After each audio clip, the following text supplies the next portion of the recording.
السلام علیکم ناظرین، میں آپ کو بتاتی ہوں، جب میرا یونیورسٹی میں ایڈمیشن ہوا تو میری ماں روزانہ میرے بالوں پہ کڑوا تیل لگاتی، جبکہ تاکہ تیل کی بو کی وجہ سے لڑکے مجھ سے نفرت کریں۔ اسکول کے دنوں ہی میری ماں نے مجھ پر سختی کی۔ میٹرک کی کلاس میں پہنچی تو اکثر اسکول میں پارٹی ہوتی تھی، مگر میری ماں مجھ پہ لپسٹک تک نہیں لگانے دیتی تھی۔ میں اپنی ماں کو ظالم سمجھتی تھی اور دل ہی دل میں بد دعا بھی کرتی تھی کہ جلدی یہ دنیا سے چلی جائے تاکہ میں سکون کا سانس لے کر سکوں۔ یہ کیسی ماں ہے جو اپنی بیٹی کی خوشیوں کی دشمن ہے۔ اسکول کے بعد کالج کا زمانہ آ گیا، مگر میرے حلیے میں کسی قسم کی تبدیلی نہ آئی، ویسے ہی بے ڈھنگے کپڑے اور ایسا نقاب جس سے میرا دم گھٹنے لگتا تھا۔ کالج کے بعد یونیورسٹی میں پہنچی تو میری پریشانی میں اضافہ ہوا۔ اب تو میری ماں میرے سر پہ کڑوا تیل ڈال دیتی، یہ کہتے ہوئے کہ اس سے تمہارا دماغ تیز ہوگا، لیکن ایسا کچھ بھی نہیں تھا۔ حقیقت تو یہ تھی کہ کڑوے تیل کی بدبو کی وجہ سے میری ماں ہر کسی سے دور رکھنا چاہتی تھی، اور ہوا بھی ویسا جیسے میری ماں چاہتی تھی۔ یونیورسٹی میں اکثر لڑکیوں کے دوست تھے، مجھے بہت اچھا لگتا تھا۔ جب میں ان کو باتیں کرتا دیکھتی تو میرا بھی دل کرتا تھا کہ میرا بھی کوئی دوست ہو، مگر تیل کی بو کی وجہ سے لڑکوں کے علاوہ لڑکیاں بھی مجھ سے دور بھاگتی تھیں۔ میں اس ادارے میں بالکل تنہا ہو چکی تھی۔ مجھے میرے نام سے کوئی نہیں پکارتا تھا، بلکہ سبھی بہن جی کہہ کر پکارتے۔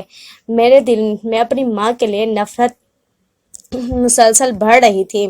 کلاس مجھے اداس دیکھ کر ایک لڑکی میرے پاس آ جاتی اور وہ مجھے جھوٹی تسلیاں دیتی کہ لوگ تم سے نفرت نہیں کرتے، بلکہ ہر کسی کو اپنا مزاج دوست ملتا ہے، تمہارا مزاج کسی سے بھی نہیں ملتا، تم بہت اچھی لڑکی ہو۔ ماسٹرز کا نتیجہ آیا تو میری پوری کلاس میں دوسری پوزیشن آئی، جبکہ پہلی پوزیشن ایک قصائی کے بیٹے وہ دوسرا سیشن کا طالب علم تھا جسے میں نے کبھی نہیں دیکھا تھا، وہ بھی میری طرح کا ہی تھا، کسی سے بھی بات نہیں کرتا تھا۔ مجھے معلوم نہیں تھا کہ وہ مجھے پسند کرتا ہے۔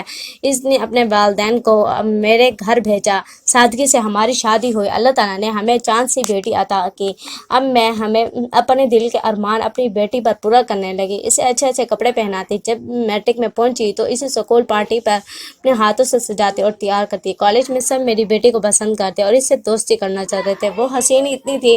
ایک دن کالج سے واپسی پر میں اسے لینے گئی تو تمام راستے لوگ میری بیٹی کو گھور رہے تھے، عجیب عجیب نظر سے دیکھ رہے تھے۔ مجھے اچھا نہ لگا جب کچھ نوجوان نے میری بیٹی پر جملے کسے، ایسا لگتا تھا کہ میں خود ہی اپنی بیٹی کی مجرم ہوں۔ اب مجھے معلوم ہوا کہ میری ماں مجھے پردے میں کیوں رکھتی تھی، کیوں سادہ کپڑے پہنا کر کالج بھیجتی۔ مجھے اپنی ماں بہت یاد آ رہی تھی، وہ میری دوست تھی، سب سے اچھی دوست، جو مجھے ہر کسی کی نظر سے بچانا چاہتی تھی۔ میں نے اپنی بیٹی کو اپنے پاس بلایا اور اسے یہ راز بتایا کہ ماؤں کی طرف سے لگائی گئی پابندیاں بچیوں کے وقار اور عزت میں اضافہ کرتی ہیں اور اپنی زندگی میں سرخرو ہوتی ہیں۔ دوستوں، آج کی ویڈیو آپ کو اچھی لگی ہو تو اس کو لائک کریں، شیئر کریں، سبسکرائب کریں تاکہ آپ کو ہر نئی آنے والی ویڈیو کا نوٹیفیکیشن آپ تک پہنچ سکے۔ اور اپنے کمنٹس میں باکس میں رائے ضرور دیجیے گا۔ تھینکس فار واچنگ، فار اللہ حافظ۔